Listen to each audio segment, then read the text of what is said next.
নমস্কার, আজকে আমি একটা নিরামিষ সবজি তরকারি বানাবো সাবু দিয়ে। তার জন্য দেখুন এখানে 3 রকম সবজি নিয়েছি, কাঁচকলা, আলু আর কুমড়ো। তার সঙ্গে নিয়েছি সাবুদানা ভেজানো 1 বাটি। আর এখানে দেখুন সমস্ত কিছু রেডি করে নিয়েছি। নারকেল কুচি, বাদাম নিয়েছি, আদা কুচি, কাঁচা লঙ্কা, আস্ত জিরে আর তেজপাতা। আর রান্নাটা করব আমি সন্দুক লবণ দিয়ে। দেখুন কড়াইতে আমি সাদা তেল দিয়ে দিয়েছি। আর তাতে প্রথমে দিয়ে দেবো জিরে ফোড়ন। জিরেটা একটু ভাজা ভাজা হয়ে গেলে সমস্ত মশলাগুলো দিয়ে দেবো, দিয়ে ভেজে নেব।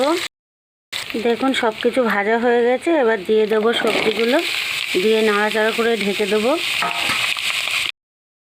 দেখুন কষানো হয়ে গেছে। এবার দিয়ে দেবো পরিমাণ মতন জল, দিয়ে ভালোভাবে সেদ্ধ করে নেব। তরকারিটা আমার হয়ে এসেছে। এইবার দিয়ে দেবো সাবু, দিয়ে আবার একটু ফুটিয়ে নেব।